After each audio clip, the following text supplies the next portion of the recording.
So you have a lot of arguments out there that are Buddhism or Hinduism, Immanuel Kant, and theories of ethics and theories of morality and philosophy, quantum physics, evolution.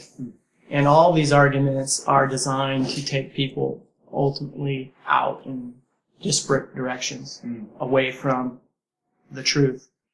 If you do not funnel them back through what we call the narrow road, they've unraveled their own argument. Yes. Is how I interpreted your overall argument strategy. Yeah, I'm grateful that you saw that. Thank you. So one of the things that it was made clear to me intuitively and in prayer throughout writing this, is I'm not to argue against anybody. Right. This isn't to be an argument. It's just to be a statement of certain truths, which, when put together, has an explanatory power that argues itself. Okay, it doesn't have to come against anything, but it's such an integrated picture of why the world is the way it is and what God is doing about it, that because it's integrated, it's more beautiful.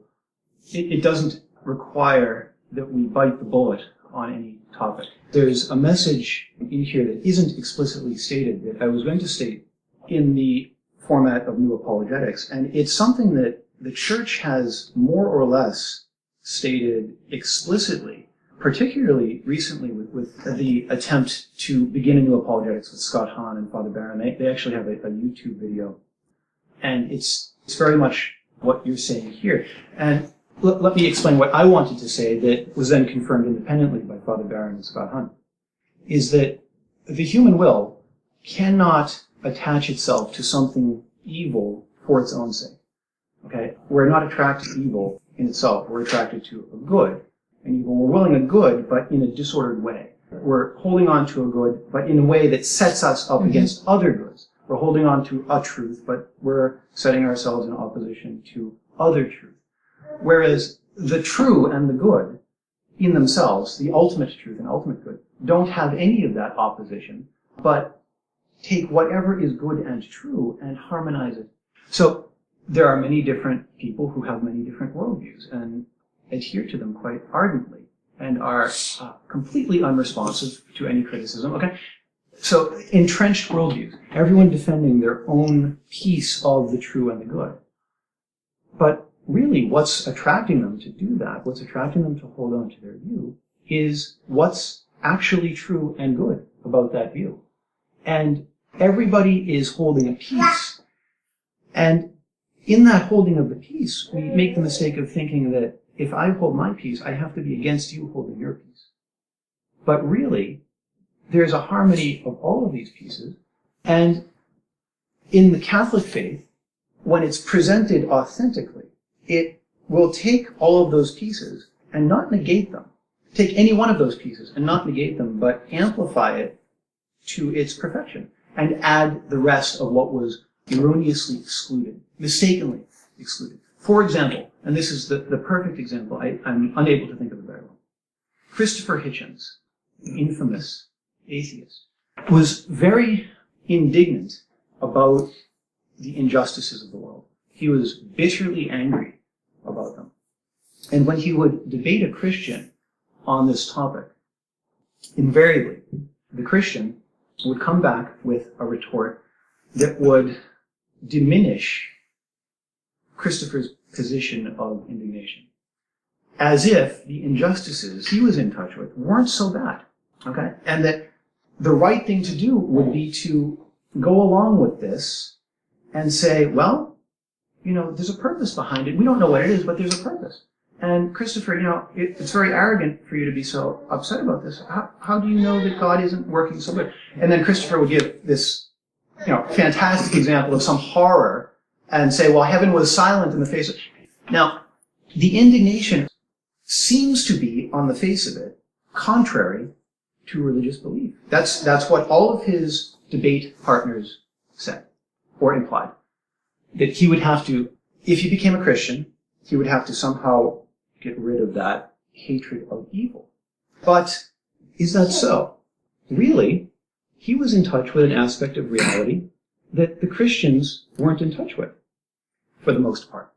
And the authentic presentation of the situation that we're in, vis-a-vis evil, how does God see evil? With infinite indignation. And so, now, if Christopher were presented with the Catholic faith authentically, would he have to renounce his hatred of injustice? Would he have to rein that in at all? No. He would take that and plug it into the rest of the truth, and that hatred of evil would be holy, okay? And we have something to learn about that as a church.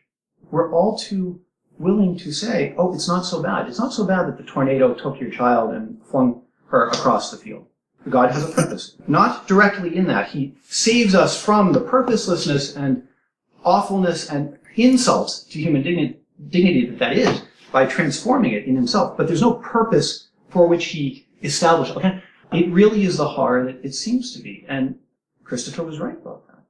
So we need to return to a view, not invent, return to a view that sees evil as evil and God as good, and to understand all the truths of the faith in light of those fundamentals. And if we monkey with those fundamentals, even though we have the right words and right propositions to show forth orthodoxy, we're not orthodox because we have denied who God is and who we are. And we won't fully understand the problem and the solution that is the gospel.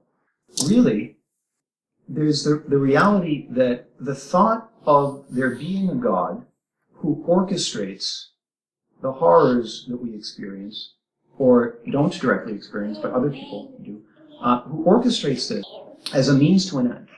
It's so awful to think that someone is in charge of that it would be better if we were just alone.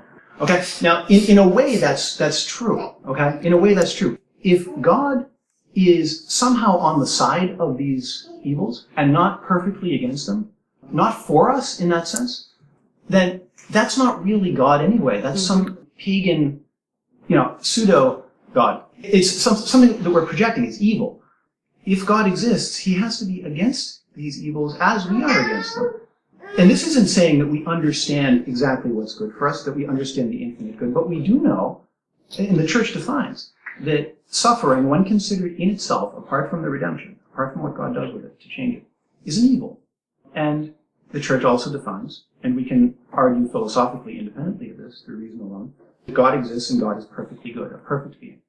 And if suffering is an evil, and God is infinitely good, well, God is against evil, and he's infinitely against it. There's no degree of approval. But all of the philosophical rhetoric on this topic compromises that. He's either causing it for a purpose or approving of it in some degree. He's holding back in his opposition for some purpose that uses the evil as a means to an end. And that's neither entailed by any Catholic teaching, nor is it entailed by any principles of reason, and it entails, when we take it into ourselves, it entails the total destruction of authentic hope, really, that there is goodness that we would want to be with. That there's a God who we would really want to be with. It isn't a struggle to have to, swallow this prospect of being with this person who, really isn't for us. So what I'm saying is that good is good, evil is evil, and God being good is against evil, and the church agrees, but the theorists around this have compromised and say something, they don't explicitly come out and admit it, but all of the theories imply that God is complicit in evil. Yeah, certainly that's implied, not to interject, certainly that's implied at least in, some priests, good or bad, or, sure. Whatever. I think, at least I have, I've heard that, in a sermon, kind of that implication that, well, we don't really know, we just have to pray that it's for the best and that it's part of the plan, like that kind of, that phrase in particular. Yeah, and famously, and this is not to bring Father Karapi back from the closet here, but when he was in his prime, made as the centerpiece of his preaching. And this is what he did his doctoral dissertation on. The problem of evil, his understanding of what the church had given us as the solution. And it was really a very big misunderstanding. What he said is, God permits evil in order to draw a greater good out of it, quoting Thomas Aquinas. Okay. Now, the way Father Karapi held that and taught it is that God either is causing suffering to people or is very much in approval of, say, your house burning down so that you can learn to trust God and not your finances. And when you give your permission to God to make you holy, he will run you through a gauntlet of tragedy, and it's for a greater good. And the tragedy is orchestrated by his hand. And he gave analogies when he was in the military. His drill sergeant, put one of the cadets in a closet with a snake. Well, why? To make him tougher. And he said that, God does essentially the same thing. This is a very serious problem. Aquinas' teaching doesn't entail any of that. By permits, we simply understand does not prevent. Okay? But there's a reason why he does not prevent that is something other than he gives some approval to it. He's perfectly opposed to the suffering of the innocent, just like a mother would be perfectly opposed to watching her child being tortured. God is of the same stance in a greater way than we're capable of, because our love is compromised. His love is perfect, and therefore there's even a greater opposition and a greater offense than what we're capable of echoing. Okay, so yes, Aquinas is right in that sense, but not in the way that people are holding it. It cannot be that God approves of any evil in any capacity ever. I think from an empirical argument, suffering and all those can produce change. And that's where people then go, well, God probably did. He designed it that way. As the observation becomes the explanation. Yes. And that's the danger. It's a non But it's coming out of Romans 8:28, and God bringing good from all situations, does. And this is true. which he does. And you talk about how he rewrites it, but he wasn't the catalyst for it. Exactly. In fact, sin was. he Sin, in fact, was. reorders it. He perfectly integrates it so that not a thing is wasted and everything is maximally important to bringing about his purposes. He does that because he's perfectly opposed to it. And this is a critical argument, I believe, that has to be won because we're losing souls turned from God because they do not believe that they're going to love this God that would allow this. Can I read something? This is real life. This is from a book, The Power of the Powerless. It's a story. There's a young family, little boy, and a mother pregnant with what would have been this little boy's younger sister. The little girl dies shortly after birth. And this is the father talking about that. After Lauren died, we had a difficult time telling Tommy, you might have another sister. I know, he said, Mommy's going to get fat, she's going to get pregnant, she's going to get fat, go to the hospital, and the baby's going to die. Little that night, they took me down to a waiting room where Tommy was sitting all alone. Nobody else was there. The room was poorly lit. Your sister isn't going to be coming home. Tommy, why? The thing is, Barbara, this is the mother's parents, are really religious. I think they wanted us to tell him something like, God took your little sister away because he needed her up in heaven, or something like that. I didn't want to tell him that. It made God look so bad. I didn't want him being mad at God or thinking that if he needed his sister more, maybe God would have left her with us, and then Tommy might feel guilty. It was his fault that his sister died. We just told Tommy, your sister won't be coming home. She died, Tommy. Why'd she die? She was so sick, nobody could help her. And this is the little boy then. Well, I guess God didn't listen when I prayed. I didn't know exactly what to say next. She was so sick, Tommy, even God couldn't help her. That's what I told him, because that's what I thought too. I didn't lie to him. That's what I thought. I read a book once about a man whose life falls apart, and somebody explains to him how life is like a beautiful tapestry, but only God can see the tapestry. Man looks at it from underneath and can't see the whole thing. But if man could be in God's position, he would be able to see the whole tapestry. He'd be able to see how everything fits together in a beautiful plan. That sticks up for God an awful lot, but that doesn't help people who are left behind. And besides, what type of plan could God have with Lauren's death? How could that fit into a plan? What plan could be worth sacrificing a little baby? That's right. But it so paints the picture that we all paint because we feel inadequate in the face of something like that. I just wanted to add to something that I said in response to your comment about the universality and things being brought in.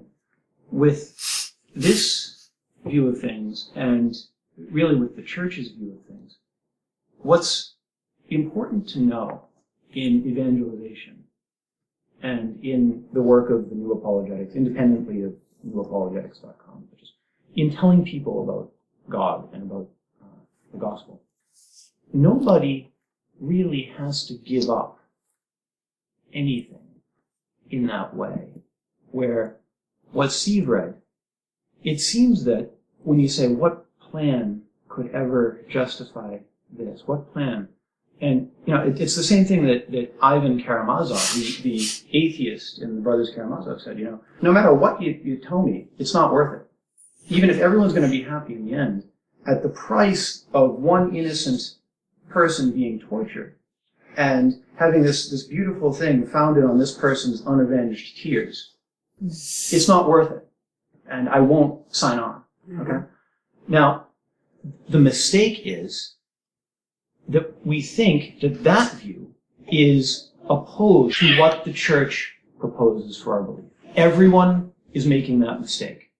Okay? Mm-hmm. The atheists and the Christians are making the mistake. But what Steve read, and that view, no plan that sees this as an acceptable thing is a worthy plan. That's the godly view. He's offended by the evil infinitely, and therefore the redemption is his answer to that. I saw this YouTube video with the primary philosophers of our day, both atheists and theists, talking about the problem of evil. And there was a picture of a firefighter carrying a dead child out of a building that had been destroyed in the Oklahoma City bombing. He said, whatever God's love means, it's not something like, he's not sentimental. Let's conclude that. I think that's obvious. In other words, he doesn't see what happened to this baby as being all that bad. We might see it as being unthinkably horrific, okay? But if we knew what God knows, it wouldn't be all that bad. And so his love is very different than what we would expect. And this is someone who has dedicated their life to studying philosophy.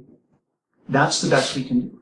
Another philosopher, the most famous Christian apologist of our time, not Catholic, William Lane Craig, talked about, perhaps God knows how to best engineer the world to have the right balance of evil, natural and moral evil, and not evil, so as to bring the most people to the greatest number, the greatest knowledge of God that it could be, so that the most will be saved.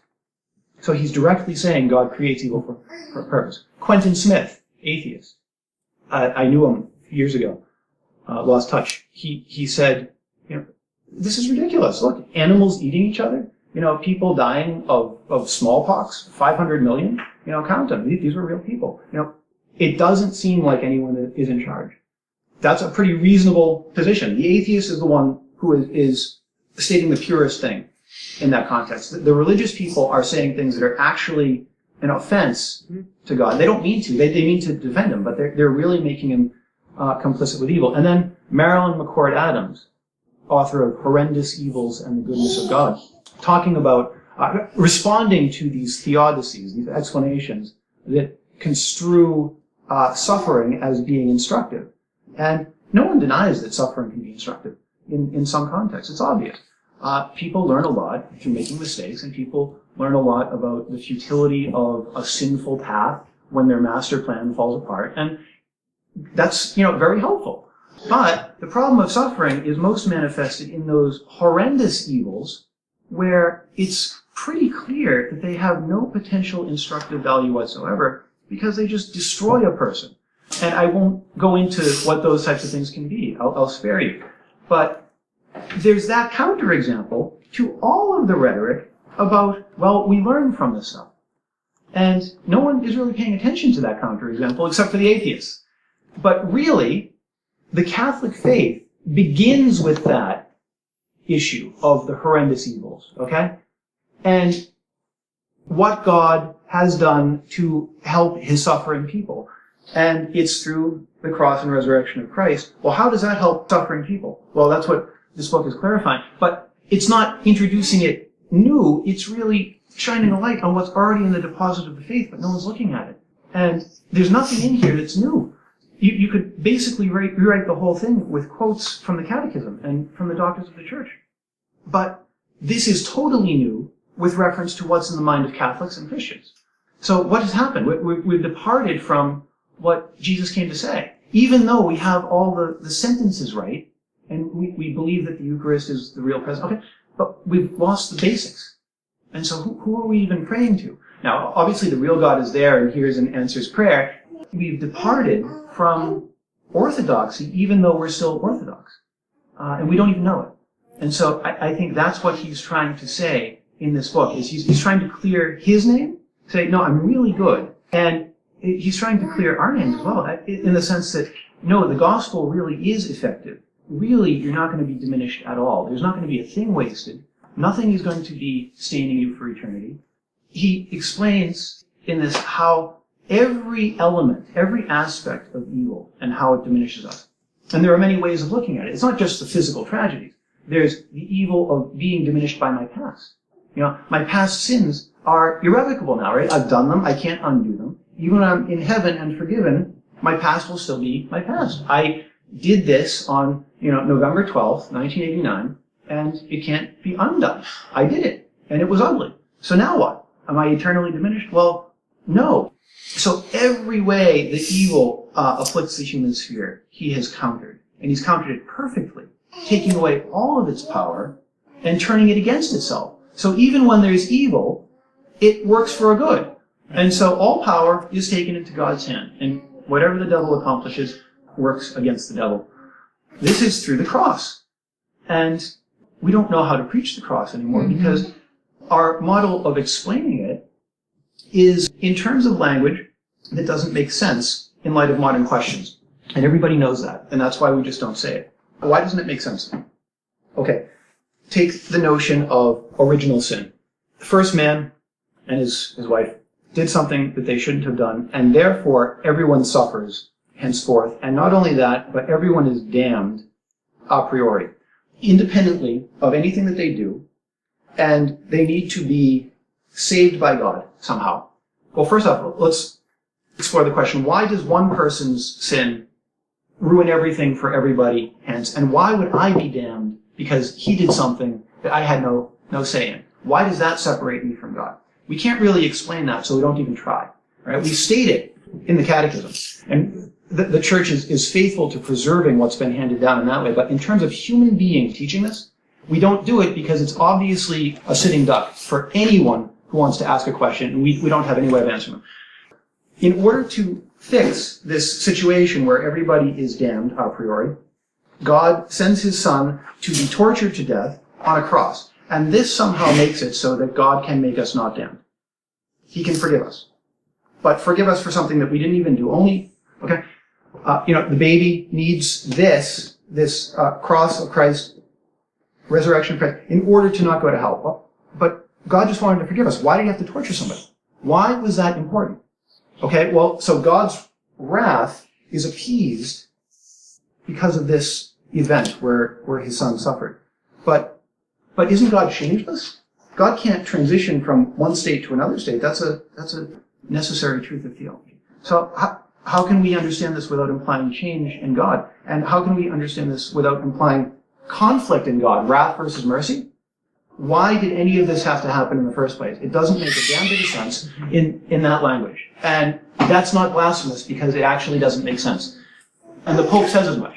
Right? The Pope is well aware and is being careful about how he says it. He's very delicate, but I can show you quotes where he says this doesn't make sense.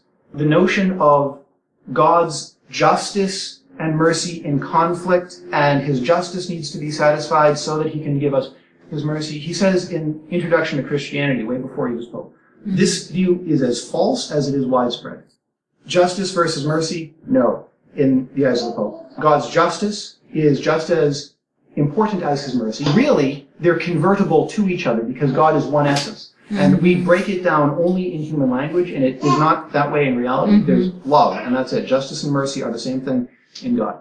Now, contrast that with what is in I don't want to say famous, but, well, why not? The Handbook of Catholic Apologetics. Not to throw anyone under the bus, they mean well, but the author or authors say, Jesus gets the justice and we get the mercy. Now, making the very mistake that the Pope says is entirely false. Right? But this is the Handbook of Catholic Apologetics. We don't know, even the defenders of the church, the professional apologists, don't really know what the church is teaching on this. And there's this body of information that is just a set of canned thoughts about religious questions that it's been put forth by Catholics and non-Catholics. But there's this body of information that is totally different from church teaching, but it's mistaken for church teaching. It's come into the place where church teaching should be, and it is against the Catholic faith. The notion that Jesus gets the justice, gets the wrath, and we get the mercy is contrary to the faith. But it's in the Handbook of Catholic Apologetics. There's a problem. Now, And so hold on, just parenthetically, but the Pope agrees that that is not the case. Right? So the Pope is actually against the Handbook of Catholic Apologetics, but no one really knows it. That's correct. Okay. That's correct. So the Pope would say, essentially, exactly what is said in Divine Justice, though he doesn't have the language yet to say it fully. And that's why I want to get this to him, because if he has this, then he can say what he knows in his heart. Right now, there aren't the concepts for him to be able to say what he knows. He knows that God is against evil. Okay? And he doesn't say anything like means to an end. He says there is a plan, and indeed there is. Okay? This is not left to chance. Nothing will be wasted or lost. That's true. He doesn't make the mistake of saying God says that this is a good way to get to the good end. That the evil is his, okay? Doesn't do that. He knows better. Okay? And he admits, and this is the crucial thing, he admits that we don't have the answers. He says, and this was in response to a little girl who got the opportunity to ask the Pope a question. Said, why do we suffer so much? Why do I have to be so afraid? We don't have the answers. But Jesus suffered as a little child. He suffered in the same way that you suffered. And we know that that is somehow important. But we don't know the answers. And isn't that humble that he admitted that? That's the mystery of our faith, though, wouldn't you say? That the faith component to all of this type of content is key as well. Tell me that mystery of faith that over and over in the gospel where Jesus says, your faith has healed you, your faith has made you well. So the faith component to reach certain conclusions through the mystery of our faith and our belief. What the church teaches. You know what I'm saying? I want to, before I answer, I want to make sure that I answer exactly the question that you're asking. When you say the mystery of the faith, what do you mean by mystery? Exactly what the Holy Father is saying, that we don't have all the answers. Yes. We would be in another place entirely if we had all knowledge. Obviously the Holy Spirit brings all those gifts of the Spirit of knowledge. Okay, fine. That's one true thing is, of course we don't have all of the answers. Mystery, as defined by the Church, does not mean something akin to the lead curtain shielding out all light and we just don't know what's behind it and we can't perceive. Mystery means actually the opposite. It means infinite intelligibility. And no matter how far we go, we can always go infinitely farther. There's always more to learn. There's always more depth. And we can never say, okay, it's done. There will always be questions, and there will always be answers to the questions. If it's possible to ask a question, it's possible to answer the question. And God is generous about drawing us forward. So, the Catholic Church's view of mystery is not the pagan view of mystery, which is darkness and obscurity. The gods know, and they're not telling you. God has revealed himself in Jesus Christ, Right. and has invited us to come in. Now, how does this relate to the problem of evil?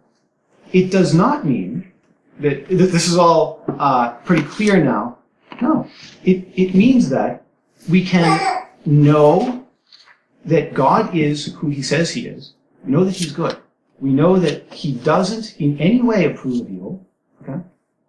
We know that he responds to evil, as Father Cantalamessa says, not with tolerance, not with aloofness. He doesn't permit it in that way where permit means tolerate, but he reacts to it, as Father Cantalamessa says, with the fullness of his holiness.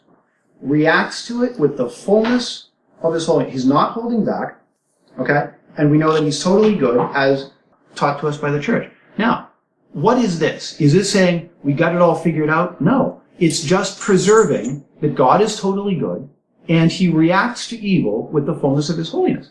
Now, is there more to learn? Yes. This is just the start of how we can vindicate those notions of God's against evil, and he's doing everything he possibly can to save us from it. How do we vindicate those essential notions from all the lies that are surrounding them? Well, this is the bare minimum for doing that. It is not saying we have it all figured out. It's defining against errors.